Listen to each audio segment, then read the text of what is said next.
Hi there, I'm Lewis Bollard with the Open Philanthropy Project, which is a foundation based in San Francisco, where we seek to have the greatest positive impact we can in the world.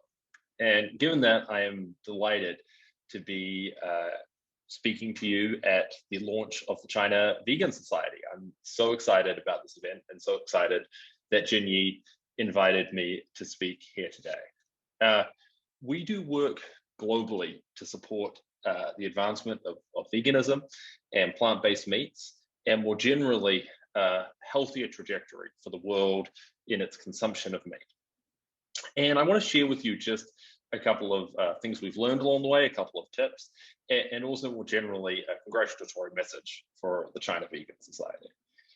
So I think three of the most useful lessons we've learned in our philanthropy supporting plant-based eating is first to look at the track record of groups to see how much success they've had to date. And so I think, for instance, you can look to initiatives like the Good Food Fund in China to see the great success that they have had.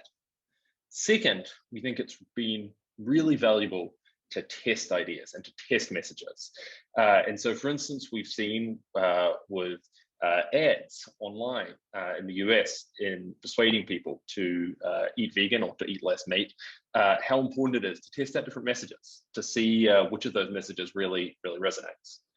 And a third thing that we found is it's really important to look for scale and to look for scalable interventions that can affect large numbers of people, and through that affect large numbers of meals and ultimately large numbers of animals.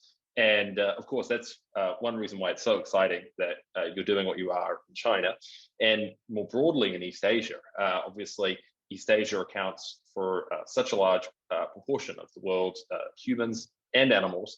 And as such, you have the ability to have a far greater scale impact than we can have in a lot of regions.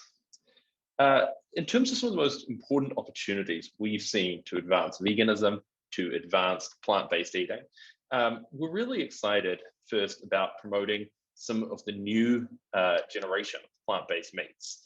Some of these products which can replicate in taste and texture the experience for people of eating meat. And I'm really excited to see them in China. We now have not just the introduction of products like Beyond Meat, but also of Chinese products like Zen Meat, Starfield, and very excited to see this new generation of plant-based meat. I think there's a lot of scope to help promote that. We also think at the same time, there's a lot of value to ensuring that there is a movement, and a movement of people who are concerned not just with promoting plant-based meat and with veganism, but also with concern about animals, and also with ensuring that we broaden our circle of compassion, that we broaden our circle of moral concern.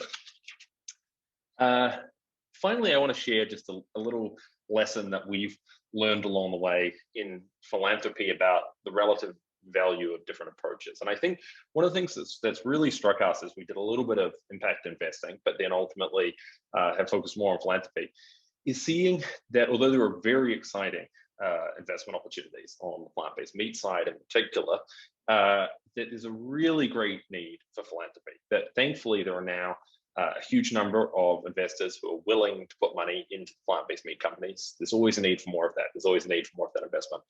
But that more than anything, where we see the greatest need and as a result, the greatest potential to do good and the greatest opportunity is in funding philanthropy and in funding nonprofits that are working to promote veganism and promote plant-based eating. And so with that in mind, I am so excited to be endorsing and congratulating the China Vegan Society on its launch. I'm so excited for you, Jinyi, and for everyone else. And I wish I could be there with you. And I hope I'll get to see you in future, and very much look forward to watching the China Vegan Society thrive in the future.